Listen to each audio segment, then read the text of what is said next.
피부과 사실 가기 귀찮잖아요. 시간적인 문제든 비용적인 문제든 이런 거에 대해서 이제 내가 의문을 갖고 있을 때 빠르게 집에서 홈케어를 하고 싶은 경우가 많이 있을 거예요. 그런 분들에게 단돈 1,000원으로도 피부과에 가지 않고도 약국에서 피부를 좀 더 좋아지게 만들 수 있는 방법에 대해서 한번 소개를 해드릴게요.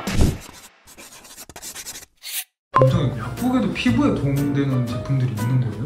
당연히 있죠. 왜냐하면 피부과가 처음부터 피부를 관리하기 위해서 만들어지기보다는 피부 질환이 먼저 시작이었죠. 그러면서 점차 이제 기술들이 발전하고 피부에 더해줄 수 있는 것들이 생겼듯이 약국에도 그러한 제품들이 있습니다. 화장품과 약국 제품의 차이가 뭘까요?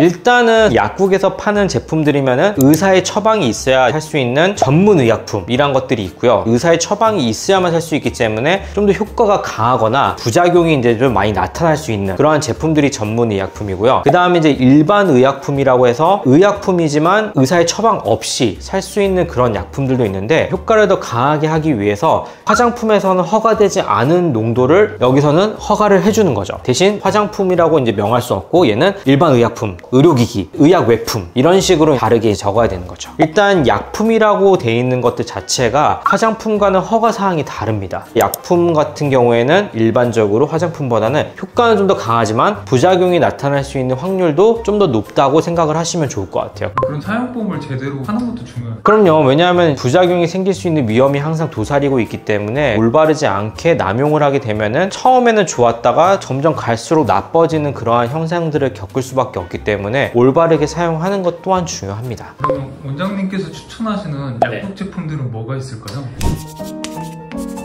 약국 꿀템 같은 경우에는 바로 마데카솔입니다. 마데카솔은 사실 약국에서 제가 보기에는 제일 꿀템일 것 같아요. 왜냐하면은 너무나 많은 기능을 갖고 있어요. 보통 이제 마데카솔이 상처 재생할 때 새살이 솔솔 마데카솔이잖아요. 진짜 새살이 솔솔 나게 해주는 역할이 있어요. 그래서 이거를 추천하고 싶은 분들은요, 일단 첫 번째, 여드름이 났다 그러면 빨리 가라앉힐 목적으로 발라주는 거죠, 그 위에. 두 번째는 여름에 어디 놀러 갔다 와서 햇빛 많이 받았을 때 피부 따갑잖아요. 그때 또 바르는 거예요. 그때는 대신 전체적으로 발라야 되기 때문에 크림에 한 1:9 정도로 섞어가지고 바르시는 게 좋고요. 마지막은 미세먼지 같은 거 많이 받았을 때 따갑거나 건조하잖아요. 그때 또 살짝 발라주시면 좋습니다. 그래서 여드름이 있을 때는 스팟으로 바르고 뭔가 피부가 전체적으로 상했을 때는 크림에 한 1:9 정도로 섞어가지고 바르시는 게 좋고요. 마데카솔이 이게 성분이 주로 뭐로 되어 있냐면은 병풀 추출물로 되어 있거든요. 근데 병풀 추출물에서는 4가지 성분들이 이제 들어가는데 그 중에서 제일 중요한 역할을 하는 게 바로 마데카소사이드라는 성분인데 제가 오늘 조금 얘는 강조를 할게요. 왜냐하면은 다른 거보다 제가 제일 중요한 이유가 애기 피부와 성인 피부를 나눌 때 콜라겐 타입 비율이 달라요. 그래서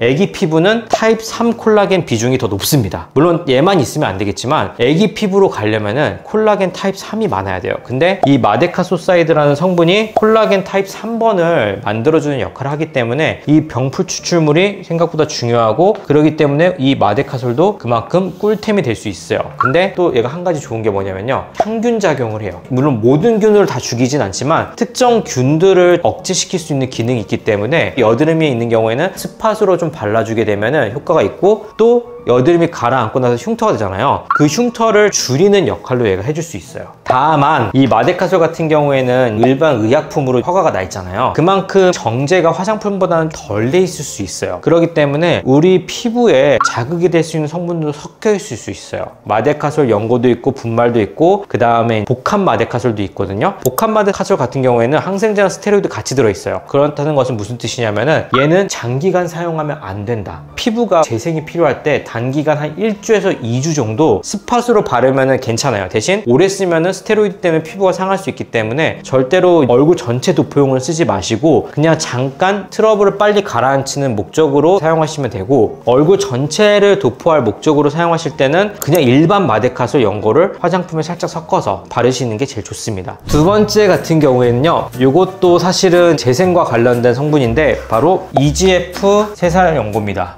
요거 종류가 되게 많아요. 그래서 요거는 EGF가 들어가면 되고요. 이거는 제가 환자분들에게 많이 추천드리는 편이에요. 일반적으로 우리 병원에서 사용할 때도 EGF가 뭐냐면은 에피더멀 그로스 팩터라고 해가지고 표피 성장 인자예요. 말 그대로 피부에 있는 표피를 성장시켜주는 인자인데 우리가 이제 나이가 30을 넘어가면은 얘가 농도가 어떻게 되냐면은 이렇게 처음에 올라갔다가 쭉 가라앉아요. 이 기준이 이제 보통 30이에요.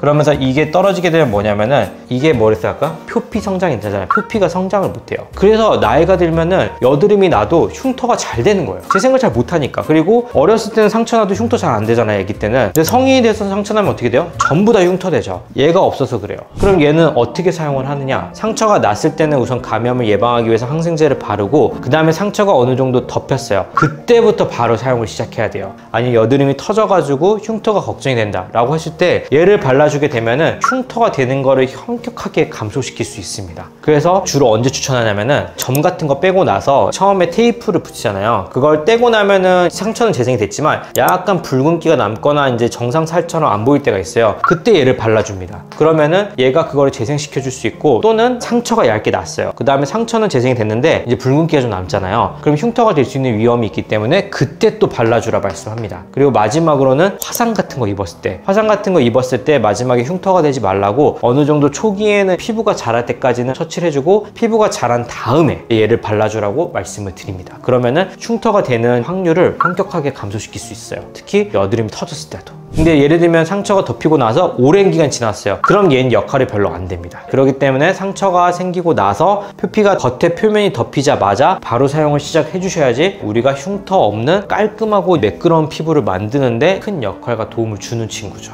약국에서 구매하려면 네. EGF 들어있는 연고 주세요 하면 되나요? 네, 맞아요. EGF 들어가 있는 연고를 주세요 하면은 바로 주십니다. 왜냐하면은 그 성분이 중요한 거거든요. 세 번째는 바로 뭐냐면요, 비판텐. 사실 요거는 유명하니까 이제 말씀을 드리는 거고, 요거보다는 덱스판테놀이라고 하는 성분이 들어간 크림 다 상관없어요. 왜 이거를 중요하게 말씀드리냐면은 이 덱스판테놀은 사실 비타민 B거든요. 비타민 B인데 얘가 어떤 역할을 해주냐면은 뭔가 피부가 간지럽거나 자극이 됐을 때 피부를 진정시킬 수 있어요. 그리고 얘가 5% 정도 들어갈 때 1%의 스테로이드 정도의 역할을 해요.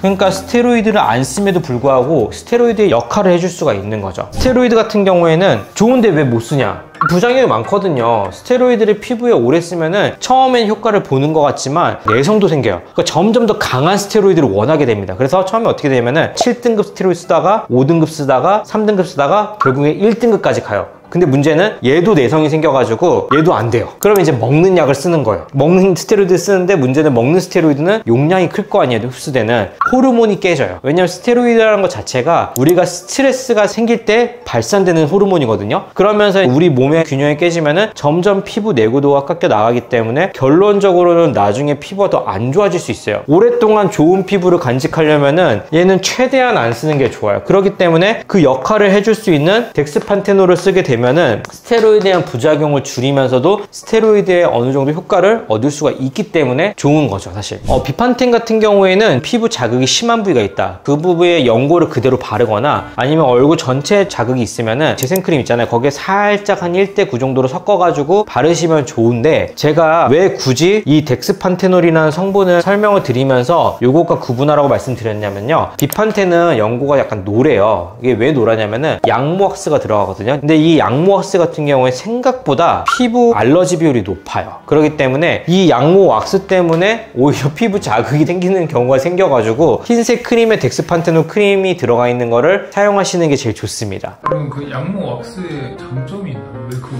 보통 이제 덱스판테놀을 쓸 때가 언제냐면은 기저귀 발진, 애기들 기저귀 발진 날 텐데, 기저귀 발진이라는 건 피부가 짓무르고 연약해져가지고 수분이 쉽게 빠져나가면서 염증이 생기는 그런 상황이거든요. 그래서 걔를 덮어줘야 돼요. 그래서 약간 그 상처가 있는 부분을 수분이 남아있을 수 있게 만들어주는 역할을 하는 건데, 근데 걔가 그런 역할은 좋지만 피부 자극이 있을 수 있다. 요즘 최근에는 이런 크림들이 많이 나오기 때문에 굳이 비판텐보다는 양모왁스가 덜 들어간 걸 쓰시는 게 더 낫다, 이건 거죠. 그럼 약국에서 덱스판테놀 크림 주세요 하면 되나요? 물론 안 그럴 확률이 더 높긴 한데, 약사 선생님이 덱스판테놀 크림 달라고 했을 때 뭔 말인지 잘 모를 수도 있어요. 네, 왜냐면 이거 화장품 성분이니까. 그렇기 때문에 비판텐 연고 주세요 하면은 쉽게 알아들을 수 있고, 만약에 비판텐 연고랑 같은 성분의 크림 주세요 라고 하면은 다른 걸 받을 수가 있는 거죠. 그래서 비판텐이라는 이름을 기억하라고 이제 말씀을 드리는 거예요. 왜냐하면 이게 제일 알아듣기 쉽거든요. 그 다음에 이제 마지막이자 네 번째 제품은 바로 되게 많이 아는 거예요. 스티바일. 다들 들어보셨을 거예요. 스티바에이 레티노이드라고 하죠. 레티노이드 성분이 들어간 제품입니다. 이거는 사용하기 위한 조건이 일단 까다롭습니다. 첫 번째 조건이 뭐냐면은 피부 내구도가 좋은 사람만 쓸 수 있어요. 피부 내구도가 나쁜 사람은요 절대 쓰면 안 됩니다. 진짜 절대 쓰면 안 돼요. 이거는 너무 강력해요. 강력한 만큼 피부 내구도가 약하신 분들이 쓰게 되면은 피부가 완전 와장창 그냥 진짜 아작이 나버릴 수 있기 때문에 피부 내구도가 좋은 사람들만 써야 되고, 그분들 중에서 잔주름이 많거나 아니면은 약속 같은 게 있어가지고 피부를 매끈하게 보이고 싶은 분들이 쓰시면 좋습니다. 급할 때. 왜 그러냐면은 이거는 비타민 A 유도체 레티노이드라는 성분이 들어간 제품이거든요. 피부에 발랐을 때 1차적으로 각질을 제거해요. 각질을 날려버리기 때문에 피부 내구도가 약하신 분들은 사용하지 말라고 말씀드리는 거고, 두 번째는 EGF가 하는 역할 비슷하게 피부의 상피를 재생할 수 있는 걸 유도를 해요. 피부 내구도가 어느 정도 버틸 수 있는 분들은 이걸 사용하게 되면은 모공을 좁힐 수 있고 잔주름을 줄일 수 있는 그런 역할로서 되게 좋은 효과를 낼 수가 있는 거거든요. 그래서 어떻게 쓰냐면은 원액을 그대로 이제 얼굴 다 도포할 수는 없기 때문에 콩알만큼, 새끼손톱 한 3분의 1만큼만 짜가지고 그거를 크림에 살짝 섞어가지고 문제 부위에 도포를 해주는 거죠. 얘는 무조건 저녁에 발라야 돼요. 왜 저녁에만 써야 되냐면요, 얘가 광과민성이 있어요. 그래서 얘를 아침에 바르고 햇빛을 본다, 피부 다 뒤집어집니다. 그래서 얘는 광과민성이 있기 때문에 무조건 저녁에 나이크림용으로만 사용을 해야 되는 거고요. 개인적인 추천은 얘가 농도가 여러 가지가 있어요. 농도가 제가 알기로는 3가지가 4가지가 있는데, 낮은 농도부터 시작해가지고 일주일에 한 번 정도씩만 사용을 해주시면 내구도가 강하신 분들은 생각보다 괜찮은 효과를 낼 수가 있어요. 근데 여기서 한 가지 재밌는 스토리가 있습니다. 이게 한 2, 3년 전에 엄청 대유행을 했어요. 그래서 한국 약국에서는 사실 이거를 사용을 안 한 지 꽤 오래됐거든요. 근데 대유행을 갑자기 하면서부터 못 구하니까 동남아 같은 데 가가지고 대량으로 사와요. 왜냐면 동남아 같은 데는 처방전 없이 그냥 살 수 있거든요. 그렇기 때문에 이거를 되게 많이 사갖고 와가지고 사람들한테 약간 웃돈 주고 파는 웃긴 경우도 있었어요. 지금은 어떤 문제가 있냐면은 아쉽게도 단종됐습니다. 그럼 왜 얘기를 했냐? 얘가 1세대라고 했잖아요. 4세대가 있어요.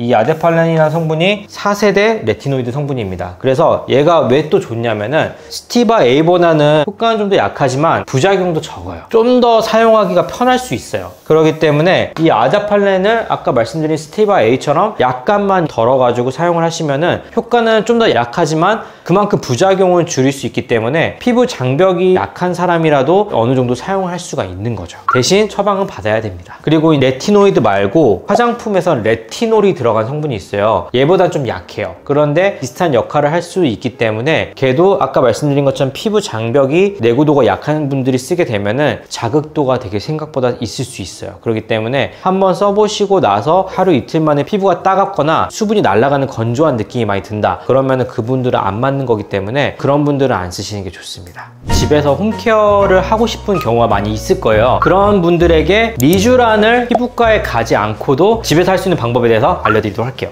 우리가 흔하게 일회용 인공 눈물로 쓰는 제품들이 있어요. 그래서 약간 이런 느낌의 인공 눈물 패킷이 있잖아요. 이런 제품 중에서 PDRN이라고 하는 성분이 있어요. 그래서 얘가 주로 언제 때 쓰이냐, 우리가 화상 치료할 때. 그래서 실제로 이거 화상 치료하면요 실비가 돼요. 네.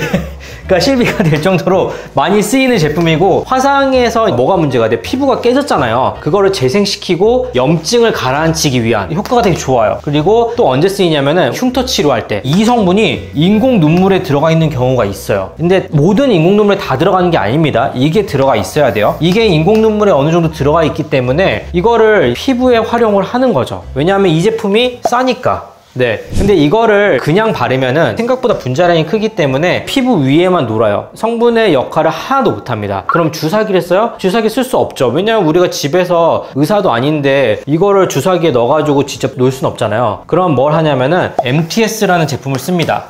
이 MTS는 뭐냐면은 미세 바늘, 그래서 더마 스탬프라고 해서 바늘이 미세하게 달려있는 스탬프 형식의 제품도 있고, 아니면 더마 롤러라고 해가지고 이렇게 가시가 중간중간에 박혀있는 롤러 형태로 되어 있는 제품이 있어요. 이 두 개의 가시가 있는 제품들을 이용을 해가지고 피부 안에 미세하게 이제 구멍을 내서 이 제품을 피부 안쪽으로 침투를 시키는 겁니다. 이 성분을 안으로 들어가게끔.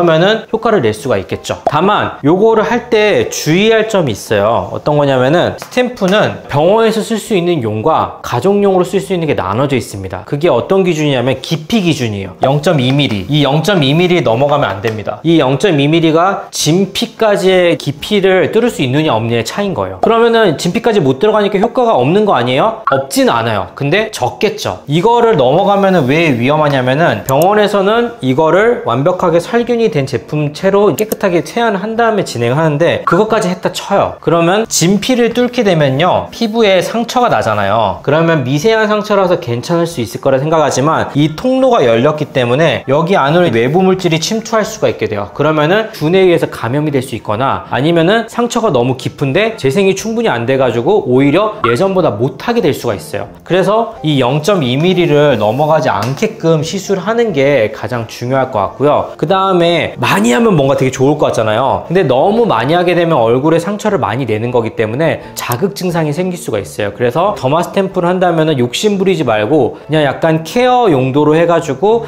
적당하게 한두 번만 이제 왔다 갔다 하는 느낌 정도로만 해서 흡수시키는 게 가장 좋은 방법일 것 같아요. 인공 눈물은 아무거나 고르면 될까요? 요거는 이제 그 성분표를 보면요, 뒤에 성분표에 나와 있거나 아니면은 이제 약사님에게 PD 안에 들어간 인공 눈물 주세요 라고 하면은 아실 거예요. 약사님이 되게 잘 아실 겁니다. 그래서 약사님에게 이제 문의하시면은 쉽게 구하실 수 있습니다. 그리고 또 한 가지는 히알루론산이 들어간 인공 눈물도 있어요. 그것도 괜찮아요. 근데 그거는 이제 PDRN에 의한 이제 재생의 효과는 없지만 히알루론산이라고 하는 HA가 들어간 제품 같은 경우에는요, 물광 효과를 낼 수가 있어요. 이 히알루론산 성분은 자기 분자량의 1000배나 되는 물을 끌어당겨요. 그렇기 때문에 히알루론산이 들어간 제품으로 MTS를 하시면은 물광 효과를 또 낼 수는 있습니다. 그래서 사실 히알루론산이 들어간 제품도 나쁘진 않아요. 그렇지만 우리가 만약에 리쥬라는 효과를 내고 싶다 라고 하면은 이 PDRN이 들어간 성분이 이제 하시는 게 좋겠죠. 그래서 이제 피부 노화를 좀 억제하고 싶고 좀 젊어지고 싶고 그 다음에 이제 잔주름이 많아서 재생을 하고 싶다 라고 이제 하시는 분들 같은 경우에는 이 PDRN이 들어간 재생 효과가 있는 성분으로 MTS를 하시면 좋을 것 같고요. 내가 이제 물광 효과를 내고 싶어, 뭔가 약속이 있어가지고 그럴 때는 물을 끌어당기는 능력이 있는 히알루론산이 들어간 제품으로 해주시면은 좋은 효과를 누릴 수가 있습니다. 그리고 이제 사용을 할 때는 바늘로 미세하게 찌르는 거잖아요. 그렇기 때문에 세안을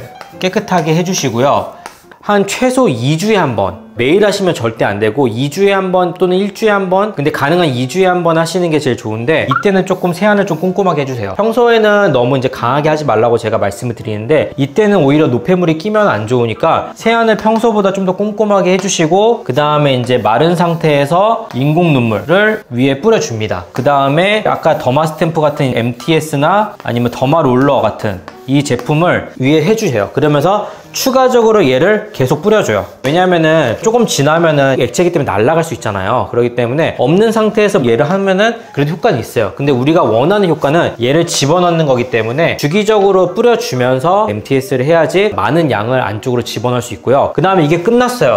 상처 입었죠. 그러면은 이때만큼은 크림을 먼저 살짝 바르고 그 위에 연고 형태 제품을 한 번 더 발라주는 게 좋아요. 예를 들면은 뭐 바세린이라든지 아니면은 이제 바세린에다가 마데카솔 연고를 좀 섞은 제품이라든지 그런 거를 조금 이제 같이 더해져가지고 위에 코팅을 씌워주는 게 좋습니다. 그래야지 이 미세하게 생긴 상처 틈으로 수분이 안 날아가요. 외부 물질이 침투할 수 있는 거를 이걸로 방어해주는 게 좋습니다. 이렇게 케어하시는 게 효과를 제일 보실 수가 있고 부작용도 예방할 수가 있습니다. MTS 같은 경우에는요, 저는 무조건 일회용으로 쓰라고 말씀드려요. 절대 재사용하지 마세요. 왜냐하면은 내가 소독기구를 잘 갖춰도 재사용하면 안 되는 이유가 이 바늘이 상해요. 이 바늘이 상하면은 이 상처가 예쁘게 안 납니다. 예를 들면 바늘이 끝에가 이렇게 뭉툭하게 상했는데 우리 눈에는 안 보이겠죠. 이걸로 이제 지기면은 피부가 구멍이 뚫린 게 아니고 지지겨요. 지지져가지고 안 좋은 상처가 나요. 그렇기 때문에 오히려 상할 수 있으니까 MTS 제품은 거의 대부분 일회용으로 나오거든요. 그래서 한 번 사용하고 버리셔야 됩니다. 무조건. 재사용하고 싶은 마음은 제가 잘 아는데 그래도 가능한 한 번만 쓰시고 버리는 게 좋습니다. 약국에서 기미나 잡티에 도움이 될 수 있는 것들이 있습니다. 첫 번째는 하이드로퀴논이라는 제품인데 이 하이드로퀴논이라는 제품은 어떤 제품이냐면은 색소를 만드는 과정 중에 타이로시네이즈라는 게 있어요. 이 효소거든요. 이 효소를 억제를 해요, 여기서. 그러면은 색소로 만들어지는 과정을 억제를 하기 때문에 색소가 덜 쌓여요. 그리고 덜 쌓이기 때문에 우리 몸에서는 색소를 계속 이제 흡수를 하거든요, 실제로. 그러니까 생산량이 줄어들고 흡수량이 증가하니까 전체적인 색소의 양이 줄어드는 거예요. 그러면서 색소가 옅어지는 효과를 볼 수가 있죠. 이거는 대표적으로 구할 수 있는 게 도미나크림. 도미나크림이라고 해서 약국에서 구매할 수가 있는데 이게 하이드로퀴논이 5% 정도 들어가 있는 성분인 거죠. 이것도 사용 시 부작용이나 이제 주의점이 있는데 색소를 줄이는 거잖아요. 근데 선택적으로 내가 진한 부위만 줄이는 게 아니에요. 그러다 보니까 색소가 있는 부위에만 살짝살짝 발라주시는 게 제일 좋아요. 왜냐하면은 불특정하게 전체적으로 바르면은 색소가 안 진한 부위도 줄어들 수 있고 오히려 부작용으로 하얗게서 저색소반이라고 해가지고 부작용이 올 수 있습니다. 근데 문제는 저색소반이 오면요 해결이 안 돼요. 오히려 피부 하얘지면 좋은 거 아니야 라고 할 수 있는데 더 안 좋아지는 거예요. 저색소반이 뭐 예를 들면은 몸 전체적으로 와요. 그러면 이제 마이클 잭슨이 되는 거예요. 그러면 괜찮죠 오히려. 근데 마이클 잭슨도 중간에 보면은 저색소반이 약간 얼룩덜룩하게 오는 경우가 있어요. 대부분 그렇게 오거든요. 그러면 어디는 까맣고 어디는 하얀 거예요. 그 다음에 또 한 가지 안타까운 점이 있습니다. 이 하이드로퀴논이라는 성분이 생각보다 피부염이 많이 생겨요. 접촉 피부염의 확률이 되게 높기 때문에 자주 사용하거나 아니면은 처음 사용하는데도 피부염이 발생할 수가 있어요. 그래서 그런 분들은 절대 쓰시면 안 됩니다. 오히려 염증으로 인해서 색소가 더 증가할 수 있어요. 그렇기 때문에 제대로 사용하기 전에 일부분만 살짝 발라보고 한 5일 정도 경과를 보는 거예요. 그러고 나서 괜찮으면은 조금씩 사용해 보시는 거를 추천드리고 싶죠. 그리고 트라넥삼산 이라는 성분인데요. 이거는 어떤 역할을 하냐면은 색소세포를 만들기 위해서 플라스민이라고 하는 성분이 이제 주 역할을 하는데 이거를 얘는 억제를 시켜요. 그러면서 색소가 생기는 거를 막아주는데 이게 왜 많이 사용이 되냐면은 먹는 약이 있어가지고 보통 레이저 치료를 할 때 좀 치료가 어려우신 분들이 있어요. 왜냐하면 색소가 생기는 것보다 줄이는 게 더 양이 적기 때문에 생기는 거를 억제시키고 싶은 거예요. 하지만 피부가 이미 예민하기 때문에 바르는 걸 같이 할 수가 없어요. 그래서 이제 바르는 걸 할 수가 없기 때문에 먹는 약인 이제 도란사민을 처방을 해가지고 색소가 생기는 거를 억제를 한 상태에서 치료를 같이 병행하기 위해서 쓰는 거죠. 그래서 얘를 실제로 레이저 치료 없이 도란사민만 먹더라도요 색소 생기는 게 워낙 많이 줄어들기 때문에 이거를 이제 많이 줄일 수 있어요. 대신 장기간 복용하게 되면은 혈액 응고에 관여를 해요. 그래가지고 혈액 응고에 관여를 하기 때문에 뇌출혈이라든지 그런 부작용들이 발생할 수 있는 위험이 있고 혹시나 이제 혈액 응고와 관련되어 있는 약물을 드시는 분들은 절대 먹으면 안 됩니다. 이것도 사실 처방을 받아서야만 이제 먹을 수 있기 때문에 아마 의사 원장님들이 레이저 치료 잠깐 할 때 그 기간 동안만 살짝 처방을 해요. 그 중에서도 너무나 이제 색소가 많이 생기는 분들 한해서만. 그래서 오늘은 약국 꿀템에 대해서 소개를 해봤는데 약국에서도 우리 피부에 도움이 될 수 있는 제품들이 생각보다 많아요. 그래서 이런 좋은 제품들을 사용을 하시면은 피부과에 오지 않더라도 충분히 집에서도 할 수가 있는 거죠. 오늘 영상이 도움이 되셨다면은 구독과 좋아요 그리고 알림 설정까지 부탁드리고 혹시나 피부과에 갈 시간이 안 되거나 너무 가기 귀찮은데 피부 관리를 좀 하고 싶다 그러한 분들이 있다면은 이 영상을 꼭 공유 부탁드리겠습니다. 감사합니다.